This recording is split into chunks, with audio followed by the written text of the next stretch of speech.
প্রিয় দর্শক, আসসালামু আলাইকুম রহমাতুল্লাহ। ঈদুল আজহার পরে আজকে একটি নতুন ভিডিও নিয়ে আপনাদের মাঝে হাজির হয়েছি। আশা করি এই ঈদের কয়েকটা দিন আপনাদের সবারই খুব ভালো কেটেছে। তো আলহামদুলিল্লাহ, আমারও খুব সুন্দরভাবে ঈদের দিনগুলো কেটেছে। প্রিয় দর্শক, আপনারা জানেন যে আমার একটি পাটি ছাগল ছিল এবং একটি কুরবানির জন্য খাসি ছাগল ছিল। আসলে যদিও আমার খাসিটা কিন্তু আসলে তেমন বড় হয়েছিল না, তো তারপরেও আলহামদুলিল্লাহ মোটামুটি 15 কেজি মাংস হয়েছিল। তো আসলে একটা ছাগল পালতে গেলে আসলে অনেক সময় এই ছাগলরা আসলে একা একা থাকতে চায় না, যার কারণে আমি আসলে ওই পাটি ছাগলটাকে কিনেছিলাম। তো প্রিয় দর্শক, এটা কোরবানি দেওয়ার পরে যেহেতু পাটি ছাগলটা একা হয়ে গেছিল, তো যার কারণে এই পাটি ছাগলটিকে আমার দেশের বাড়ি পাঠিয়ে দিয়েছি।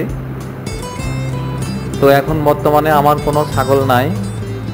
তো প্রিয় দর্শক, আপনারা জানেন যে আমার একটি বকনা বাছুর ছিল, দেশি বকনা বাছুর। তো সেই বকনা বাছুরের প্রতিবেদন কিন্তু আপনারা বিগত পর্বে দেখেছিলেন। তো প্রিয় দর্শক, মোটামুটি আপনার এই জুন মাসের 20 তারিখে আমার এই বকনা বাছুরটির আপনার 2 মাস পূর্ণ হলো। তার মানে আমি বাছুরটিকে নিয়ে আসার পরে আমার বাড়িতে এই বাছুরটি আমি 2 মাস লালন পালন করলাম। তো প্রিয় দর্শক, আজকের ভিডিওটির বিষয় হলো যে আপনার গরুকে খাওয়ানোর পাত্র নিয়ে। তো প্রিয় দর্শক, আমি আসলে কখনো গরু লালন পালন করি নাই। তো আমি প্রথম দিকে নিয়ে আসার পরে আপনারা দেখেছিলেন যে আমি একটি বড় স্টিলের ডিশে কিন্তু গরুকে খাবার দিতাম। তো মোটামুটি যদি গরুকে ঘাস খেতে দিতাম, আপনার পেট ভরে ঘাস খেতে দিলে অন্তত আমাকে 4-5 বার এই আপনার গামলাটি কিন্তু ভর্তি করে কিন্তু আমাকে গরুকে কিন্তু খেতে দিতে হতো, এবং একবার এই গামলার খাবার শেষ হওয়ার না পর্যন্ত আমাকে গরুর পাশে কিন্তু বসে থাকতে হতো। এবং যখন দেখতাম যে প্রথমবারের খাবার শেষ, তখন আবার এই ডিশে কিন্তু আমি দ্বিতীয়বার আবার ঘাস দিতাম। তো এভাবে আমাকে দীর্ঘ সময় গরুর পাশে বসে থাকতে হতো, এবং আপনার একবার খাবার শেষ হলে আবার খাবার দিতে হতো। এটা একটা বিশাল ঝামেলার কাজ ছিল। তো আমি আসলে জানতাম যে আসলে গরুকে খাওয়ানোর জন্য আমরা গ্রাম অঞ্চলে যেটাকে গরুর আপনার গুঁড়া বলে থাকি, এটা কিন্তু আমরা আগে দেখেছি যে আসলে চারদিকে বাঁশ দিয়ে আপনার ঘেরাও করে কিন্তু আপনার গরুর খাদ্যের জন্য কিন্তু আপনার গুঁড়া ব্যবহার করত, যেটা আমরা আঞ্চলিকভাবে গরুর গুঁড়া বলে থাকি। তো আসলে বর্তমানে কিন্তু আসলে আপনার এই বাঁশের গুঁড়ার প্রচলন কিন্তু উঠে গেছে। এখন সবাই সিমেন্টের গুঁড়া ব্যবহার করে, এবং গরুর আপনার খাদ্যের পাত্র হিসাবে আপনার সিমেন্টের চাড়ি ব্যবহার করে। তো এই গরুর যে গুঁড়া এবং চাড়ি উভয় কিন্তু সিমেন্ট দিয়ে ঢালাই করা, আপনার ঢালাই করে তৈরি করা হয়। তো সেক্ষেত্রে অনেকে আছে যে আপনার মিস্ত্রি দিয়ে কিন্তু আপনার চারি প্লাস গরুর যে আপনার আমরা গুঁড়া যেটা বলি, আসলে আমরা যারা গ্রাম অঞ্চলে আসলে আপনার সেফটি ট্যাঙ্কের জন্য আসলে যে পাট ব্যবহার করা হয়, এই পাট কিন্তু 2 ধরনের হয়, একগুলো সিমেন্টের ঢালাই এবং একগুলো মাটি দিয়ে পোড়ানো। তো আসলে পূর্বে কিন্তু আসলে একটু কম হাইটের পাট দিয়ে কিন্তু আসলে গোড়া ব্যবহার করা হতো, এবং তার উপরে সারি ব্যবহার করা হতো সিমেন্টের। কিন্তু বর্তমানে কিছু কিছু জায়গায় আপনার 2-3টা পাট ব্যবহার করার পরিবর্তে একটা পাটই কিন্তু আপনার মোটামুটি উঁচু করে আপনার বলতে গেলে 30 ইঞ্চি হাইটের মতো কিন্তু পাট আমাদের অঞ্চলে কিনতে পাওয়া যায়। এবং এই পাটের সুবিধা হলো যে আপনার এই পাট ব্যবহার করলে, যেমন আপনি বাঁশ ব্যবহার করলে কিন্তু বাঁশগুলো অনেক সময় ভেঙে যায় বা বাঁশের গোড়া পচে যায়, কিন্তু এই সিমেন্টের পাট দিয়ে গোড়া হিসাবে ব্যবহার করলে কিন্তু এটা নষ্ট হওয়ার সম্ভাবনা বলা চলে একেবারেই থাকে না। এবং এর উপরে চারিটা কিন্তু অনেক সুন্দরভাবে বসানো যায়। আপনারা ছবিটিতে দেখতেই পাচ্ছেন যে আমার এই গোড়াটি কিন্তু অনেক শক্ত এবং মজবুত। তো সেক্ষেত্রে আমি আসলে জানতাম যে আসলে গরুর জন্য আসলে চারি ব্যবহার করলে ভালো হয়, আসলে সময়ের স্বল্পতার কারণে এবং বলতে গেলে সত্য কথা বলতে যে আমার মানে আর্থিক সংকটের কারণেও কিন্তু আমি আসলে এই চারিটা আগে কিনতে পারি নাই। তো প্রিয় দর্শক, দেখতেই পাচ্ছেন যে আমি সিমেন্টের আপনার পাট এবং চারি কিনে এনেছি। তো প্রিয় দর্শক, আমি কয়েকদিন আগে আপনার এই চারি কেনার জন্য আমাদের স্থানীয় বাজারে অনেক জায়গায় খোঁজ করলাম, কিন্তু আসলে কোথাও সিমেন্টের ঢালাইয়ের চারি পেলাম না। এবং যদিও একখানে একটা চারি পেলাম, কিন্তু এই আপনার চারিটি রাখার জন্য যে গোড়া সিমেন্টের যে পাট, সেই পাটটি কিন্তু আমি পেলাম না, যার কারণে সেখান থেকে আবার আপনার 5-6 কিলোমিটার দূরে আর একটা বাজারে গেলাম। সেখানে কিন্তু আমি আপনার চারি দেখতে পেলাম, কিন্তু সেখানকার চারিগুলো আপনার মোটামুটি ঢালাই দেওয়া, বাট উপরে কিন্তু আপনার সিমেন্ট দিয়ে যে ফিনিশিং করা থাকে ওই রকম ফিনিশিং নাই, যার কারণে ওই চারিগুলো আমার পছন্দ হলো না। তো আবার সেই বাজার থেকে আপনারা মোটামুটি এটা ঈশ্বরদীর ভিতরে, আমি মোটামুটি সেখান থেকে আবার 7-8 কিলোমিটার দূরে আমি পাট এবং আপনার সিমেন্টের চারি ক্রয়ের জন্য সেখানে গেলাম।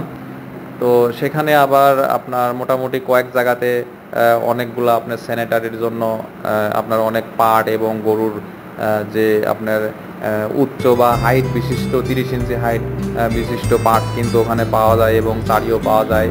তো প্রিয় দর্শক, সেখান থেকে আমি একটি শাড়ি আপনার মিডিয়াম সাইজের 350 টাকা এবং একটি 30 ইঞ্চি হাইটের, আপনারা ছবিতে দেখতে পাচ্ছেন এই যে আপনার পাট যেটা গোড়া হিসাবে ব্যবহার করা হয়, সেই জিনিসটা কিন্তু আসলে আমি 750 টাকা দিয়ে ক্রয় করেছি।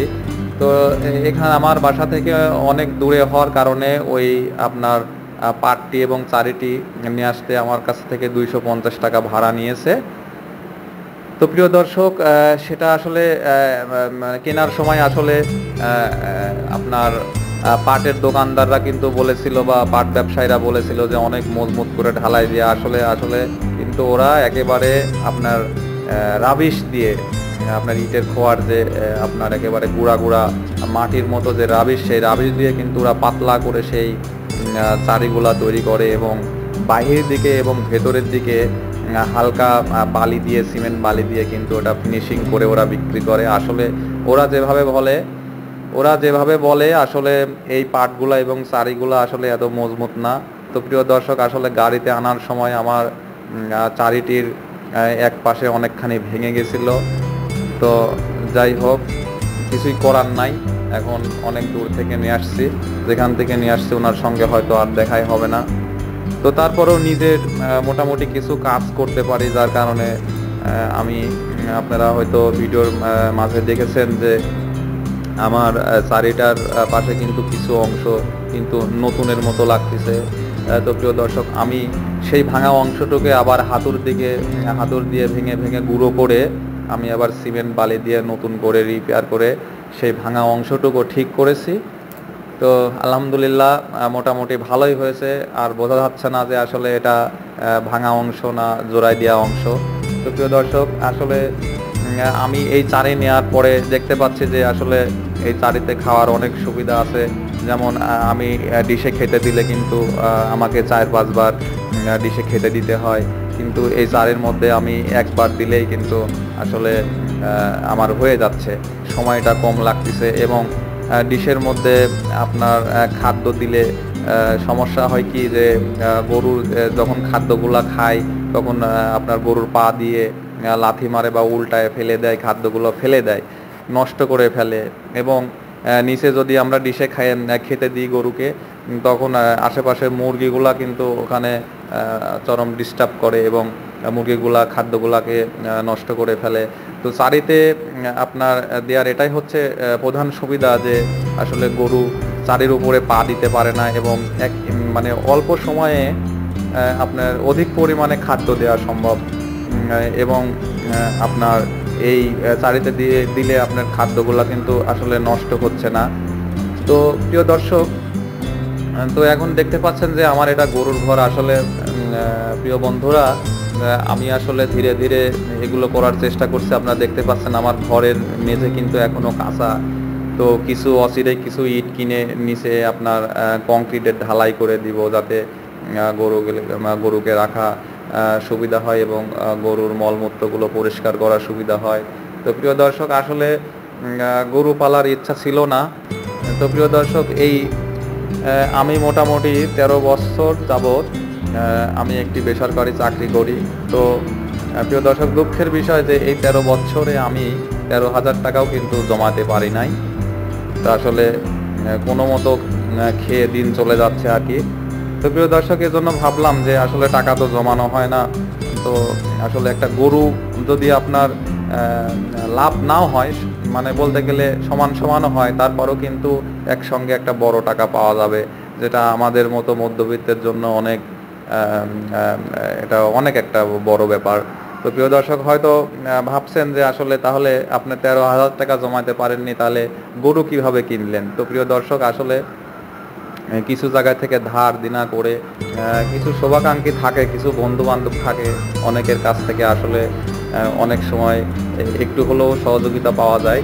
তো এরকম একটি সহযোগিতা আমি পেয়ে আমি এই গরুটি ক্রয় করেছি।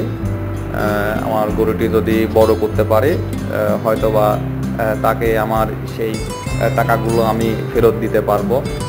তো সবাই দোয়া করবেন ইনশাল্লাহ, যে আমার এই গরুটি যেন সুস্থ থাকে, সুন্দর থাকে, এবং আমি এই স্বল্প টাকার মধ্য থেকেও যেন গরুটিকে লালন পালন করতে পারি। তো প্রিয় দর্শক, সবাই ভালো থাকবেন। নতুন কোনো একটি পর্ব নিয়ে আবার আপনাদের মাঝে হাজির হব ইনশাল্লাহ। তো আজকের মতো এখানে রাখছি। আসসালামু আলাইকুম রহমতুল্লাহ।